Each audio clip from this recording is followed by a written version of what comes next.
আন্দামান নিকোবরে ভূমিকম্প রাত 11:50 ভূমিকম্প আন্দামান নিকোবরে রিক্টার স্কেলে ভূমিকম্পের তীব্রতা ছিল 6.3। আরও একবার আপনাদের জানিয়ে আন্দামান নিকোবরে ভূমিকম্প রাত 11:50 ভূমিকম্প আন্দামান নিকোবরে রিক্টার স্কেলে ভূমিকম্পের তীব্রতা ছিল 6.3। আরও বিস্তারিত জানাবে আমাদের সঙ্গে রয়েছেন আমাদের প্রতিনিধি বিশ্বজিৎ সাহা। বিশ্বজিৎ, একদমই মধ্যরাতে কেঁপে ওঠে দ্বীপপুঞ্জ অর্থাৎ ভারতের দ্বীপপুঞ্জ আন্দামান নিকোবর এবং এর যে ইন্দিরা পয়েন্ট আছে তার কাছাকাছি এই উৎসস্থল ভূমিকম্পের এমনটাই জানা যাচ্ছে এবং এটি দিগলিপুর থেকে প্রায় 717 কিলোমিটার দক্ষিণে এবং পোর্ট ব্লেয়ার থেকে 538 কিলোমিটার দক্ষিণে রয়েছে এই উৎসস্থল। মাটির নিচে প্রায় 10 মিটার নিচে এই উৎসস্থল বলেই 10 কিলোমিটার নিচে এই উৎসস্থল বলেই জানা যাচ্ছে। তবে এই যে 6.3 রিক্টার স্কেলে এর তীব্রতা মাপা গেলেও এখনো পর্যন্ত ক্ষয়ক্ষতির প্রাথমিক কোনো হিসেব আসেনি। তবে বেশ ভালো কম্পন অনুভূত হয়েছে এবং 6.3 রিক্টার স্কেলে প্রায় রাত 12টা নাগাদ এই ভূমিকম্প হয় এবং তার ফলে ভারতের এই দ্বীপপুঞ্জ কেঁপে ওঠে। ধন্যবাদ। রাজ্যে এসআইআর তৎপরতা, 23 বছর আগের ভোটার তালিকা প্রকাশ, 2002 এর ভোটার তালিকা প্রকাশে ফের জল্পনা। আরো একবার আপনাদের জানাই রাজ্যে এসআইআর তৎপরতা, 23 বছর আগের ভোটার তালিকা প্রকাশ, 2002 এর ভোটার তালিকা প্রকাশে ফের জল্পনা। 2002 এর রাজ্যে শেষ স্পেশাল ইন্টেন্সিভ রিভিশন, জেলা এবং বিধানসভা ভিত্তিক তালিকা প্রকাশ। রাজ্যে এসআইআর তৎপরতা, 23 বছর আগের ভোটার তালিকা প্রকাশ, 2002 এর ভোটার তালিকা প্রকাশে ফের জল্পনা।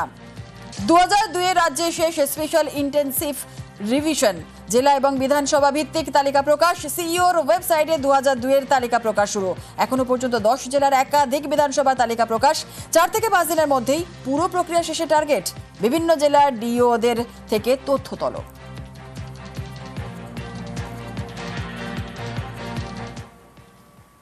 বলছে 2002-টা দেখতে হবে লিস্ট, তোমরা কে ঠিক করে দেবে। আর ভোটার লিস্ট যখন শুরু হবে দরকার হলে একদিন অফিস কামাই করবেন, কিন্তু নামটা তুলে দেখে আসবেন।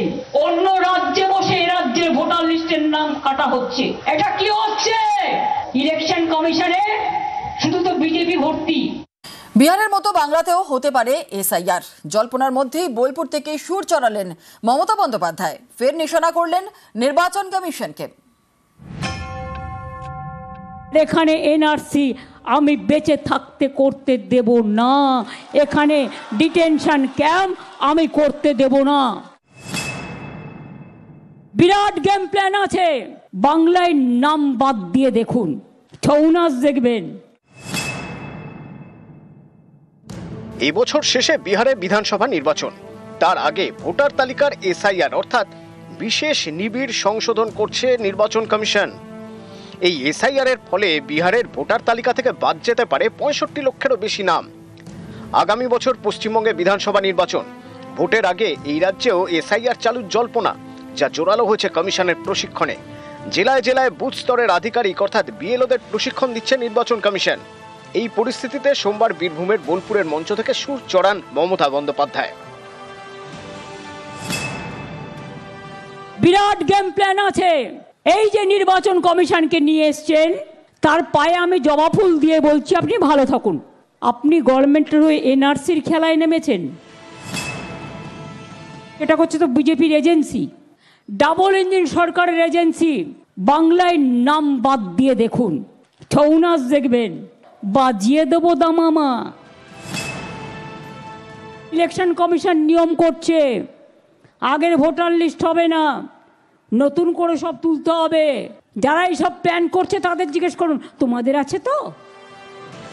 তৃণমূলের ভাষা আন্দোলন, বোলপুরে এদিন মিছিল করেন মমতা। তার আগে প্রশাসনিক বৈঠক, সেখানেও বিএলওদের কড়া বার্তা দেন। এই যে পশ্চিমবাংলা থেকে প্রায় 1000 লোককে নিয়ে গেছে ট্রেনিং করবার জন্য দিল্লিতে, আমি জানতামই না। এটা ডিএমদের উচিত ছিল অ্যাটলিস্ট আমাদের ইনফর্ম করা, আমাকে না করুক সিএসকে ইনফর্ম করা। আমাদের না জানিয়ে আপনারা হুটফাট সিদ্ধান্ত নিয়ে নিচ্ছেন, তার মানেটা কি? পা একদিকে মাথা একদিকে। কখনো তো এই জিনিস হয়নি। বিএলওদের কাছে আমার অনুরোধ থাকবে ভোটার লিস্ট থেকে কারো নাম যেন বাদ না যায় সেটা দেখার। মনে রাখবেন ইলেকশন কমিশন তার নোটিফিকেশন যখন হবে ডেট অফ ইলেকশন, তখন থেকে এটা ইলেকশন কমিশনের আন্ডারে যায়। তার আগে স্টেট গভর্নমেন্ট, আবার ইলেকশনের পরেও স্টেট গভর্নমেন্ট। সুতরাং এটা মনে রাখবেন, আপনারা চাকরি করেন স্টেট গভর্নমেন্টের, কোনো মানুষকে অযথা হ্যারাস করবেন না। যারা দীর্ঘদিন এই রাজ্যের ভোটার, একটা লোক 4 দিন গিয়ে এলো, 4 দিন গেল, তখন হয়তো সেটা কোথাও ঘুরতে গেছে, তাই বলে আপনি তার নামটা বাদ দিয়ে দেবেন? আপনাকে দেখতে হবে তার অরিজিনাল অস্তিত্ব আছে কিনা। একজন দেশের মন্ত্রীর, তিনি কোঅপারেশন ডিপার্টমেন্টের প্রিন্সিপাল সেক্রেটারি ছিলেন, তাই তিনি এসে ডাবল ইঞ্জিন সরকারের মতামত নিয়ে ভোটার লিস্ট থেকে নাম বাদ দেওয়ার চক্রান্ত করেছে মানুষকে, যাতে ওনার বন্ধু কলমে ডাবল ইঞ্জিন কার্ড খেলে তাদের জেতানো যায়। আমরা বলি 0 থেকে মহাশূন্যে যাবে, এ ভুল করতে যেও না। আমরা মাথা বুঝে সহ্য করি না, আমরা লড়তে জানি, লড়াই করে বাঁচতে জানি। কি শুধু মা বোনেদের বলছি, আর কাউকে দরকার নেই। মা বোনেরা বাইরেও কাজ করে, ঘরেও কাজ করে, আবার হাতা খুন্তি দিয়ে রান্নাও করে। কি বন্ধু, হবে নাকি একটা খেলা? কয়েক মাস পরেই বাংলায় বিধানসভা ভোট, তার আগে জোরালো এসআইআর জল্পনা। এখান থেকেই হাওয়া গরম। हमारा नारा है जो हमसे टकराएगा वो चूर चूर हो जाएगा। নিউজ 18 বাংলা। বীরভূমে কোর কমিটিকে বার্তা মমতা। তৃণমূল নেত্রীর উপস্থিতিতে কোর কমিটির বৈঠক, 26 লক্ষ্যে একই সঙ্গে লড়াইয়ের বার্তা। সরকারি প্রকল্প নিয়ে প্রচারের নির্দেশ মমতার। বিজেপি বিরোধিতায় রাজনৈতিক কর্মসূচির নির্দেশ। কোর কমিটি কাজ করবে, ভালো করে কাজ করবে, কোর কমিটি কাজ করবে, এটাই হয়েছে, সবাই একসঙ্গে কাজ করবে। অনুব্রত মণ্ডলকে বিশেষ দায়িত্ব কিছু দেওয়া হচ্ছে, সেটা সব দল অ্যানাউন্স করবে।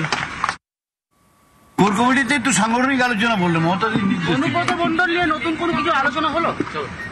অনুব্রত মণ্ডল কাজল থেকে দ্বন্দ্ব মেটানোর কোনো আলোচনা বা কিছু? না না, ওসব তো হয় নাই, তো দ্বন্দ্ব তো মিটবে কি? দ্বন্দ্বই নাই তো, মিটবে কি? অসমের 35 বাসিন্দাকে নিঃশর্ত মুক্তি বাংলার। পড়শি রাজ্যের বাসিন্দাদের প্রতি সহানুভূতি বাংলার। আর আইন ভাঙার পরও অসমের 35 বাসিন্দাকে মুক্তি। রাজকুমারের সঙ্গে কথা বলবো, আরো বিস্তারিত রাজকুমার জানাবে। রাজকুমার, যে এই 35 অসমের যে 35 বাসিন্দা বাংলায় ঢুকে পড়েছিল, কবে ঢুকে পড়েছিল, কতদিন বাংলায় ছিল, এবং অবশেষে তো তাদেরকে সহানুভূতি দেখিয়ে বাংলা থেকে তাদেরকে আবার অসমে পাঠানো হলো? একদমই জুনেলা, দেখো গতকালকে অর্থাৎ সোমবার সকালবেলায় কিন্তু এই যে 35 অসমের বাসিন্দা, তারা কিন্তু পুণ্যার্থী, তারা পুণ্যার্থীর কারণেই কিন্তু তারা বাংলায় ঢুকেছিল। এবং শুধু তাই নয়, তারা যে আলিপুরদুয়ারের বক্সা টাইগার রিজার্ভের যে বনাঞ্চল, সেই বনাঞ্চলের একেবারে গভীর জঙ্গলে যে জয়ন্তী মহাকাল মন্দির, সেই মহাকাল মন্দিরে ঢুকে পড়েছিল। এবং জুনেলা, তুমি জানো যে এই সময় বনাঞ্চল পর্যটকদের জন্য বন্ধ আছে, বনের ভেতরে মানুষের প্রবেশ নিষিদ্ধ। তবুও তারা বন আইন লঙ্ঘন করে কিন্তু তারা বনাঞ্চলের ভেতরের মন্দিরে ঢুকে পড়েছিল। এবং ফিরতে ফিরতে তাদের সকাল 6টার সময় তারা বনাঞ্চলের ভেতরে ঢুকেছিল, ফিরতে ফিরতে প্রায় রাত 10টা হয়ে যায়। এবং রাতেই জয়ন্তীতে তাদের আটক করা হয়, বন দপ্তর তাদেরকে আটক করে। এবং আটক করার পরেই কিন্তু বিষয়টি নিয়ে হইচই শুরু হয়। কিন্তু তারা যেহেতু পড়শি রাজ্যের বাসিন্দা, সেই জন্য সহানুভূতি দেখিয়েছে বক্সা টাইগার রিজার্ভ কর্তৃপক্ষ। এবং তাদেরকে প্রাথমিক জিজ্ঞাসাবাদের পর তারা কেন বনাঞ্চলে ঢুকেছিল, অন্য কোনো উদ্দেশ্য ছিল কিনা, এই সমস্ত জিজ্ঞাসাবাদের পর রাতেই তাদের ছেড়ে দেওয়া হয়েছে এবং রাতেই তারা অসমেও চলে গেছে। ধন্যবাদ। যা হয়েছে আমরা খুবই মানে দুঃখিত। বিনা শর্ত ছাড়িয়ে দিয়েছে, হিউম্যানিটেরিয়ান গ্রাউন্ডে একটা করেছে আর কি।